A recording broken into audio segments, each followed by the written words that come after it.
Hello, everyone. This is Adam Meister, the Bitcoin Meister, the Disrupt Meister. Welcome to the One Bitcoin Show. Today is March the 25th, 2019. Strong hand. Offended by selling. Value your wealth in Bitcoin. Unconfiscatable. 1 Bitcoin equals 1 Bitcoin. Be a unique beast. Bitcoin is the next Bitcoin. It's kind of hard to see my shirt tonight, isn't it? All right. Check out all the links below. You can get t-shirts down there.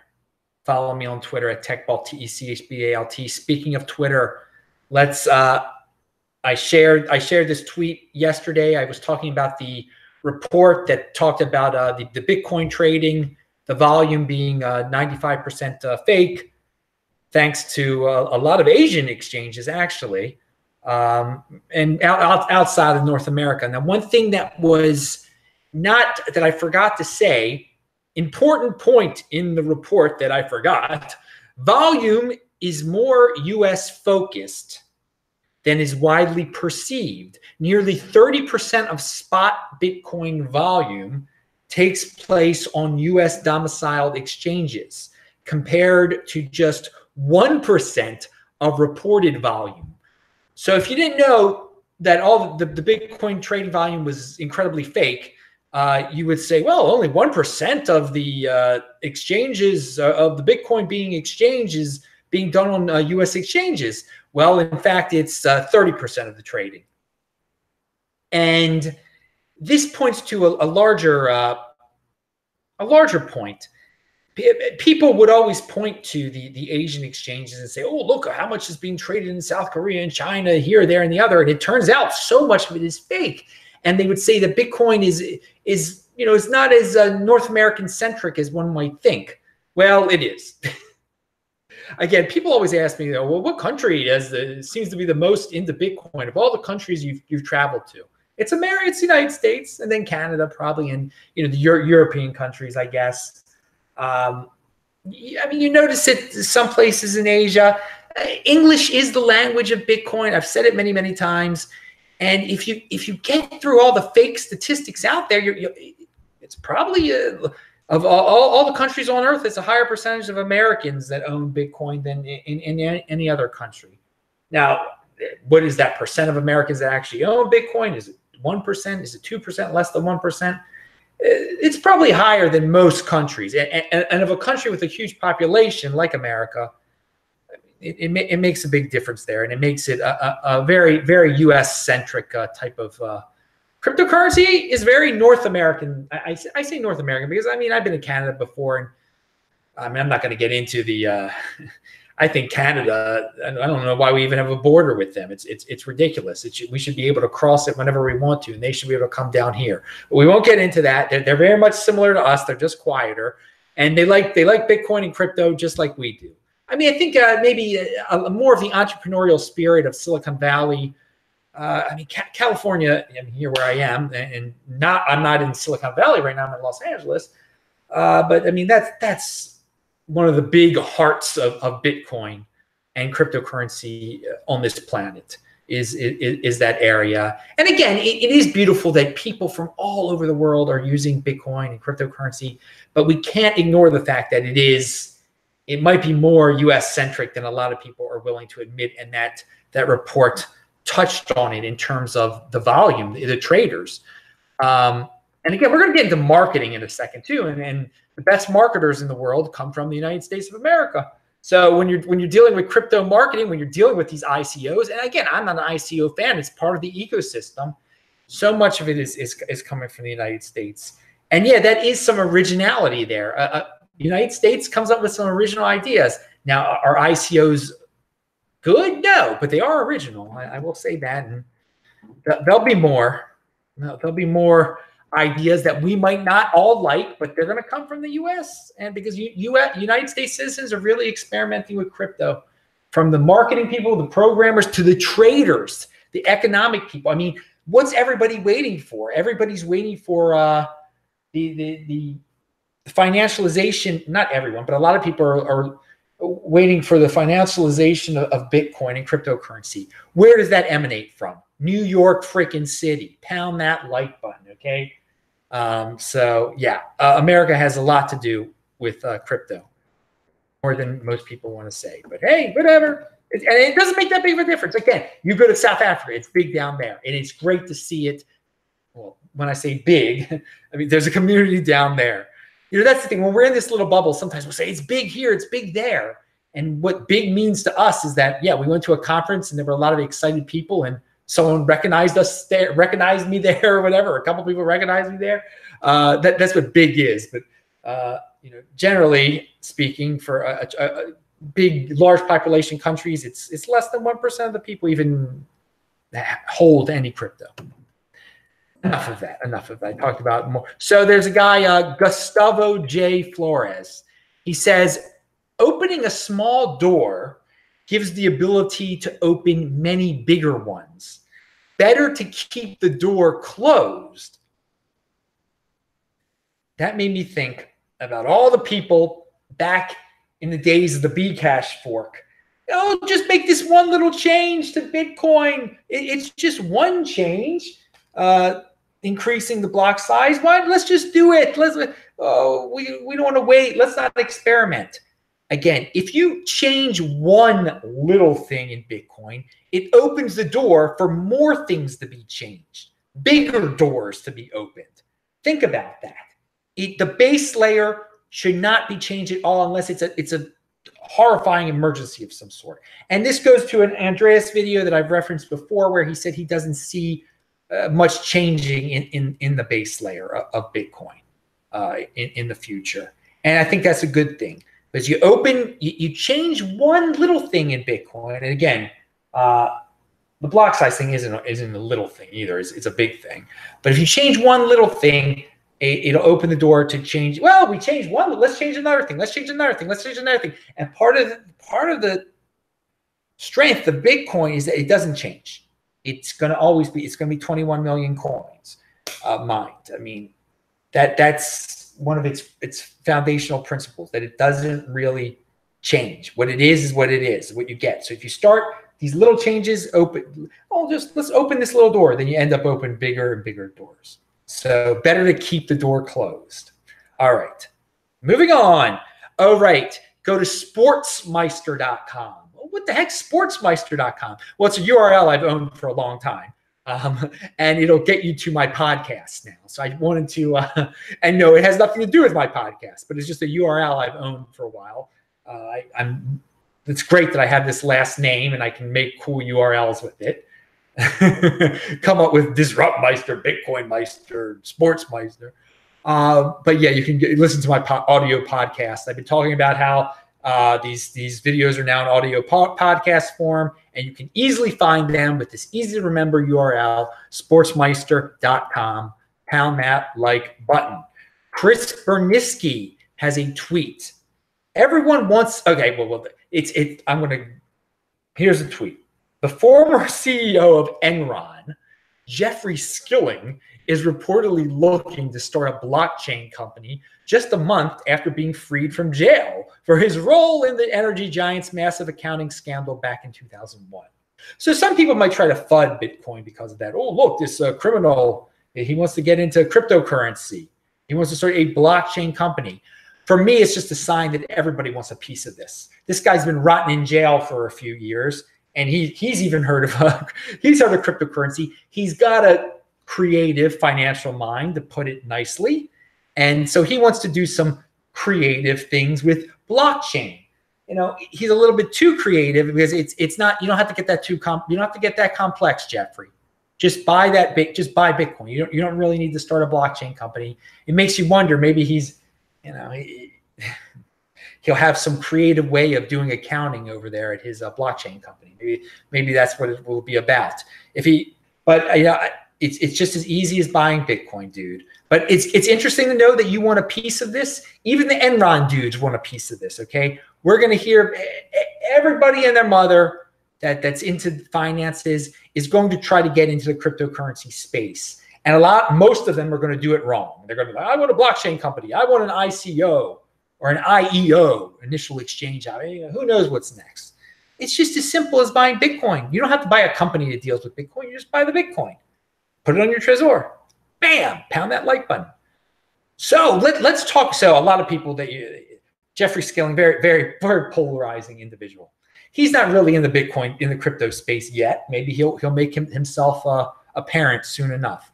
But someone that is been in the crypto space longer than I have even is Vinny Lingham. And he's gone from someone that a lot of people were all up and loved. I heard him speak in 2015 in Johannesburg. He's originally from South Africa. He lives up in Silicon Valley now. I'm in Southern California right now, so I'm pointing up to Silicon Valley. But Vinny, I linked to his Twitter handle below. And lately he's been tweeting about Bcash and SV, stuff that I do not agree with at all. He says they have their work cut out for them and that one would have to beat the other in order to challenge Bitcoin. And to even put forth the premise that one of them could challenge Bitcoin is triggering to some people, to say the least. So people are going to be like, Adam, why are you even bringing this dude up? I bring him up because he's, again, a voice that I do not agree with on a lot of things, but he's still someone that I pay attention to. And so, again, I'm not linking to the specific tweets. If you're interested in what he's saying, go to his Vinny Lingham Twitter feed. It's linked to below. You'll see the stuff that I'm talking about. I don't believe in SV whatsoever. I think Bcash, yeah, it'll survive. And there are good people that deal with both, but I'm not going to get into it. I'm a Bitcoin guy. I know Bitcoin is the next Bitcoin, and that ones that really try to pretend to be Bitcoin, I'm not a big fan of talking about. But anyway, Vinny talked. So the point is that Vinny's a smart guy. He does have other interesting tweets out there. To just block him out of sight and mind just because he's gone in a different direction than you have, than I have. I don't think that's the best idea in the world. I mean, again, do you check him every day? No, I'm not saying to check him every day, and I'm not saying to do what he does. He sold a lot of Bitcoin, okay? And so that gets people angry. And again, I'm offended by selling. I'm offended when Vinny sells. I'm offended when Andy Hoffman sells, okay? But it doesn't mean that I can't be friends with Andy Hoffman. It doesn't mean that I can't, pay attention to Vinny's and Andy's Twitter feeds, because you do get some insight into some other corners of the crypto space. And it's just good to keep your eyes open and to be aware of many different corners of the space, because it's good to be educated. It's good to have a sense of what is going on, even if you don't agree with everything that these people say. So let's talk about Andy Hoffman for a while, because people have asked me about Andy lately.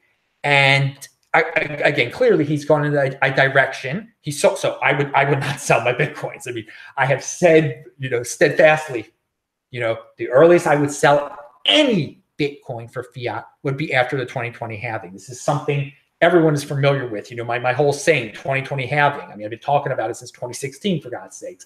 So again, this is something I'm a guy of massive conviction with a very, very strong hand, and I don't change. But again, some people got to do what they got to do, okay? And so Andy sold his Bitcoin, all right? This is very well known. He's consulting altcoins. He's consulting and crypto dividends, which again, the crypto dividend thing, I'm with him on the crypto dividends thing. I think it's great that Bitcoin holders get crypto dividends. Now, the funny thing is he's not holding any Bitcoin anymore, so he wouldn't get these crypto dividends the way that we're going to get them, which is interesting. But I'm bringing him up because of the marketing aspect. And Andy was known in the precious metal space before there was Bitcoin even. And so he's known for his marketing and his in-your-face style of marketing. Very, New York style. He's from New York originally. And so some of his tweets are just totally in your face. I don't agree with all of his tweets. Definitely do not agree with, he says very bold statements. Very bold statements. And again, he's marketing these coins. So you got to take that into effect. You got to take that into account also.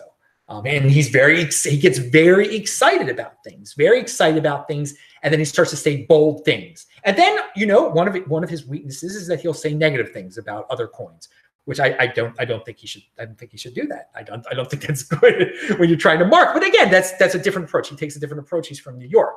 You know, we all take different approaches when we're marketing things. But I'm bringing up marketing, and I'm bringing up B-Rhodium. This is very interesting. It's a very interesting experiment. What's going on there?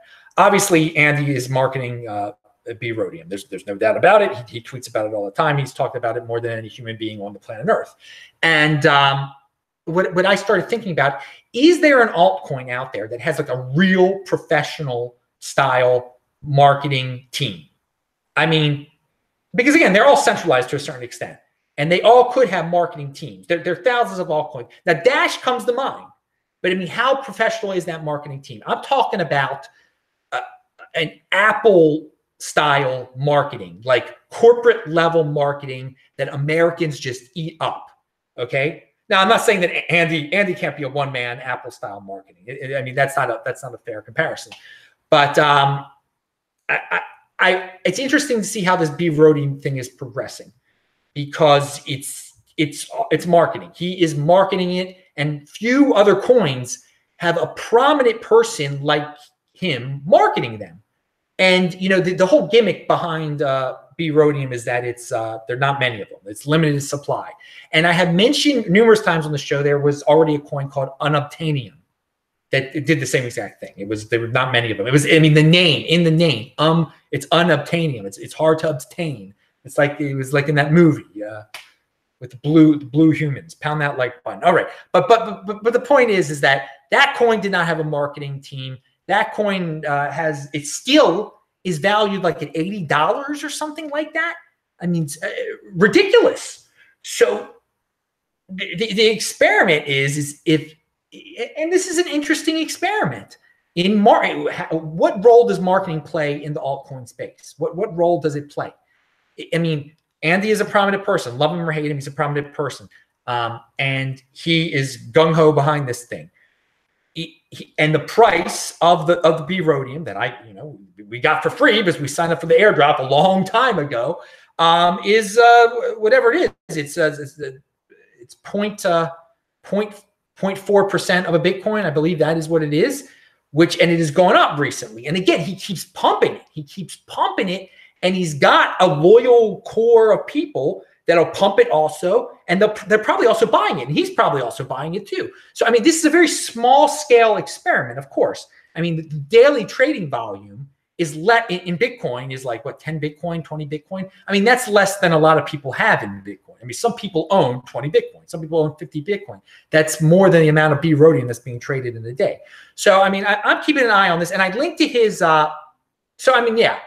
The advocate theory of altcoins, I call. I mean, if you've got a marketing advocate like that, can it make a real difference? Can it make a difference in the price? And again, I understand there are going to be many people that are hating on it, but still, you're always going to have haters. But there is no, other than Dash, I really can't think of a really organized marketing effort for a coin. And again, this is a very, very small coin. It's not even on CoinMarketCap yet.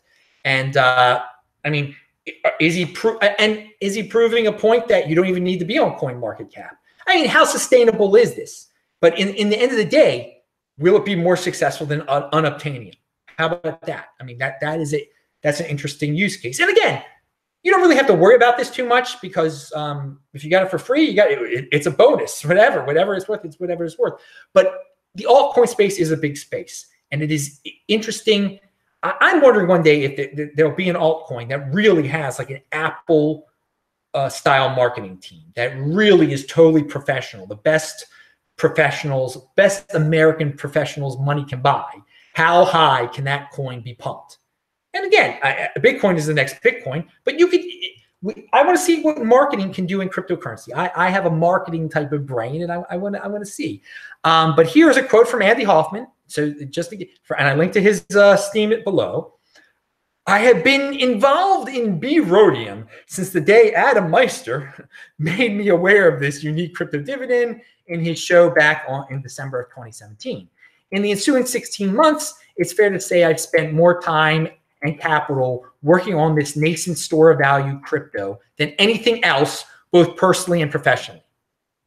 I mean, did you hear what he just said there? I mean, He's spent more time and capital working on this than anything in his entire life. So again, what does this mean? What does this mean for marketing and crypto? And all right, so and I linked to the Unobtainium. It is ranked F. It has an F ranking on CoinMarketCap. Now I was actually talking about CoinMarketCap rankings the other day, and what did they really mean? Well, again, if you're in the altcoins, it is a wake up call to see an F next to a coin. Again, I don't mess with these coins, but if you're going to mess with these coins, it's a good sign that the coin is basically dead. Doesn't have anybody marketing it. Doesn't have anybody working on it. If it gets an F, yet for some reason it's still $80. And it's not traded very much. This Unobtainium. I mean, in comparison, the B Private is ranked has a C rating from CoinMarketCap, and they actually have people working on it, despite all the drama that you hear. So yeah, I'm interested about this. The B Rhodium, the market. It's a micro community right now. It's definitely a micro community. And again, I mean, it might all fall apart if like all of a sudden it has a tremendous trading volume or something like that. I do not know. I do not know how far marketing can take it. I do know that I got it for free. So best of luck. Keep on marketing it, Andy. And yeah, and he's going to be marketing the Mimblewimble coin that we're all going to get for free also. So maybe he'll learn some things from that he can apply to the MWC coin from the whole B Rhodium experience. All right, moving on to someone that is in motion. NoWallet.org. I found this out because the dude started to follow me on Twitter, and I just checked out his Twitter profile. And he said, and it's a great name, No Wallet. It's called NoWallet.org. Well, what is this? A secure, private, and plausibly deniable cross-platform Bitcoin brain wallet created by Mark DW. This project is a secure Bitcoin brain wallet app that will ultimately be meant for desktop and mobile platforms. It was inspired by reports of incidents of Bitcoin being seized physically at border crossings. People need an option for a brain wallet that is secure and easy to use. Okay, it is open source and it obviously has a cool name. You can check it out at nowallet.org.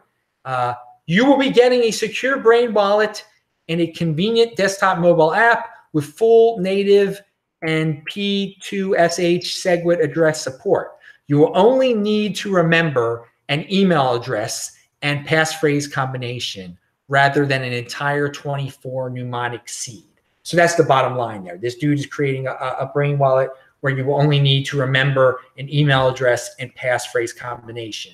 I mean, it sounds too good to be true. I can't analyze the open source data that he provides, but I wish the guy luck. I mean, that seems like if it was really secure and cool, and it couldn't be hacked, good luck. People are experimenting. He's in motion. We'll talk about Craig Shipp right now. Craig Shipp is in motion too. He made a video. I linked to it below. He of the undisclosed location near Camp David, Maryland. He uses in this live stream, Craig Shipp uses Coinbase Pro to purchase one whole Bitcoin for almost no fees. So if you want to see Craig Shipp purchase one Bitcoin, check it out. Another lesson you can learn is that Craig Shipp is a long-term thinker. Craig Shipp doesn't waste a lot of money on frivolous stuff. And he can just make a video and buy and spend almost $4,000 just like that. You might want to learn some other lessons from him. And anyway, check out his video if you've never seen a dude pay $4,000 for a Bitcoin before. If you're interested in that kind, and Craig does a lot of great things. He's done some great videos that I've been in, and he's a good Bitcoin holder. He's a long-term thinker. He mentions 2024 having a lot also. I mean, he goes beyond me. He's yelling 2024 when I'm just yelling I'm yelling 2028 also, man. Come on, man. Just as long as you can hold on, dudes. Holder of last resort. Pound that like button. All right. So 2-Bit Idiot said, Bitcoin cost $7 million a day to secure. Ethereum is less than $2 million. Nothing else is in the 7 figures. I mean, that says a lot right there, people. I mean, Bitcoin is in a whole new, is in a whole other universe, whole other galaxy, should I say? Yeah, well, universe is bigger, but whatever. Let's keep it on the galaxy level. Bitcoin is an entire different galaxy than all the others, and then Ethereum sort of is too. And it's obviously a top tier altcoin and everything, but Bitcoin is the top of the top. And man, another statistics there for all you people that say that want your coin to be the next Bitcoin. Bitcoin is, and Bitcoin is not, it's not growing old and stale and all that.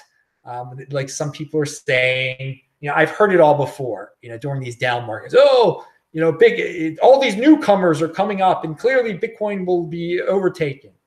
I heard it in 2015. I'm hearing it in 2019 again. Just, you got to have a strong hand and be patient.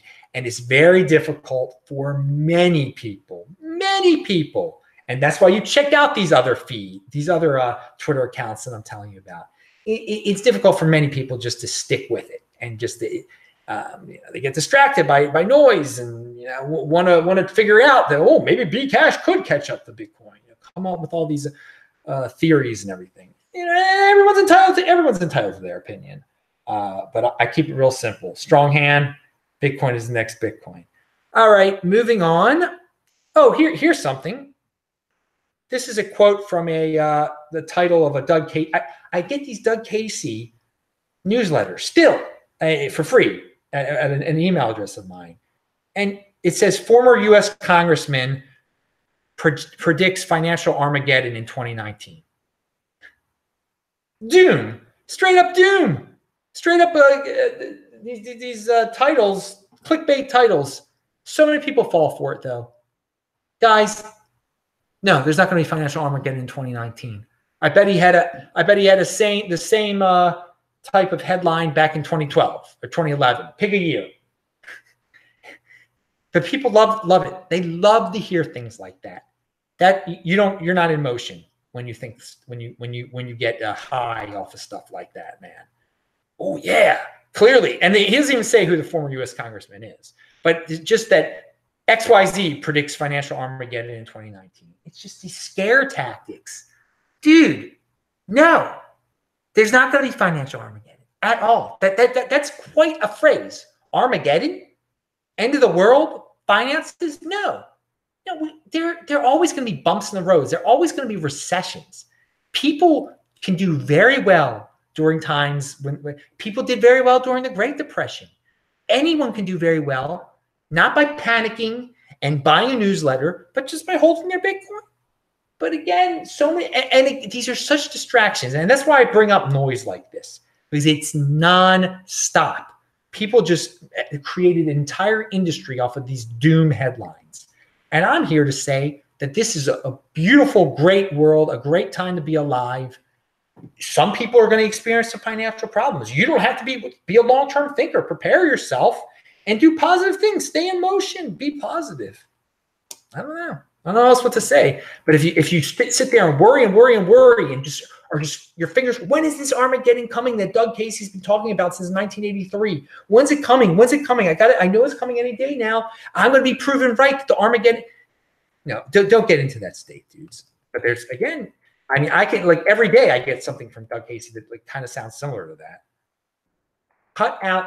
If that sort of stuff weakens your hand, then you just got to cut it out. Then that's the kind of stuff that you got to cut out. Again, I talk about diversifying, hearing different voices. And again, I can take hearing what Doug Casey has to say. I can take hearing what Vinny Lingham has to say. But if God forbid, stuff started to weaken my hand, if stuff starts to weaken your hand, then you cut it out of your life. But trust me, nothing weakens this freaking hand, okay? Nothing weakens this freaking hand. Nothing weakens this conviction and perseverance. Every single day I'm posting a video on this channel. Even on freaking November the 20th of this year, I posted a video on this channel. And that took, yeah. Anyway, so continuing on. But again, you got to show people, even if you have personal hardships, you're going to keep, I believe in this thing. And I'm going to keep doing what I'm doing. I don't let anything throw me off and weaken my hand. I don't throw in the towel just because something personally in my personal life happened, or there was a tragedy in my personal life. No, I'm not going to throw in the towel. I'm stronger than freaking ever, baby. Okay, so here is Barry Silbert. Barry Silbert is like the opposite of Doug Casey. He's actually is into a very positive person, Barry Silbert, in motion. If you're into and again, Doug Casey's in motion in his own way, like in the negative space, but Barry Silbert tweets out stuff like this. How about, if you're into the counter indicator kind of thing, I present to you Barron's December 2nd, 2017 headline: Bitcoin storms Wall Street. March 22nd, 2019, Barron's: Wall Street is backing away from Bitcoin. So yeah, that's a good one, Barry. I that would be great if Barron's is a counter indicator of what's going on. They were negative back in 2017. They were positive in 2017 when Bitcoin was about to go negative in terms of price, fiat price, and then now they're negative, and maybe that means that Bitcoin will start to go positive in terms of fiat price. If it doesn't, it doesn't. It will eventually. It's all cyclical, dudes. I've lived through it before. Value your wealth in Bitcoin, though. Try to get more Bitcoin. Don't worry about that fiat price, dudes. All right. Finally, one more subject, and this is the main subject in the title of this show. This is from Reuters. Apple is working with Goldman Sachs to be the issuing bank for Apple Card, and is also working with MasterCard. Apple Card does not have any fees. Okay, so Apple made some big announcements today. They're trying to dominate with Apple TV. They've got an Apple Card now, so they're getting into the financial space in a big time and partnering with some traditional financial players there. And first of all, it's not Bitcoin. They can cut you off. They can shut you off. It might seem really cool, and again, they have marketers up the yin yang, so they're going to be able to get a lot of people to play with their Apple Card, just because there's like 10% of the U.S. population, I think, is just Apple addicts. They have to buy anything that's Apple. And good for Apple that they were able to brainwash that much of the American population that has a lot of disposable income to just buy every one of their products for exorbitant fees. But another point is that Apple is now, they put their foot into the financial sector. Now again, there are going to be big banks that are behind this, but if they can do this, again, it just shows you that Facebook can do their own coin. And that means Apple could do their own coin. Facebook could do their own card. Maybe one day these Goldman Sachs will partner with some technology company and they'll start their own crypto bank, or things we can't even imagine yet, that kind of try to compete with Bitcoin and will obviously be able to capture some of the market, some of the financial market. But again, you got to remember that anything they come up with, that some centralized company comes up with in partnership with Goldman Sachs, it's going to be centralized. It can be turned off. And Matt Odell sums it up very nicely. If you think the Apple Card competes with Bitcoin, then you still don't get it. So no, it really does not compete with Bitcoin. Your Apple Card isn't going to let you send money from Zimbabwe, get your money out of Zimbabwe to South Africa, or isn't going to let you support WikiLeaks or some other organization that isn't approved of by Goldman Sachs or Apple or whoever's behind it, Facebook. But the thing is, I do invite Apple and Goldman Sachs and Facebook to come up with their own cryptocurrencies. Why not? Or it's bringing more attention to what Bitcoin really is. Because when people really get it and they see, wait a second, this Apple thing is nice and shiny and titanium and whatever, but this Bitcoin, this boring Bitcoin, this gets the job done. No one can stop this thing. No, it's uncensorable. They can turn off my Apple Card. They can't turn off that Bitcoin. So yeah, I think it's a positive when any of these big corporations start to get into the financial world, start to make financial tools And I would welcome Walmart to start a Walmart bank. I am not against that at all. Because again, more people will become banked that way. And then they'll wake up and say, wait a second, I don't have to have Walmart be my bank. I can be my own bank. And again, most people won't figure it out, but some people will. All right, so that's it. I'm Adam Meister, the Bitcoin Meister, but Apple is not Bitcoin. Apple is not Bitcoin. It's flashy, it's titanium, but it is not uncensorable, and it is not unconfiscatable. I'm Adam Meister, Bitcoin Meister, Disrupt Meister. Pound that like button, bang that bell button, subscribe to the channel. TechBalt.com. Follow me on Twitter there too. Click on those squares. I'll see you guys in the chat right now. Good night.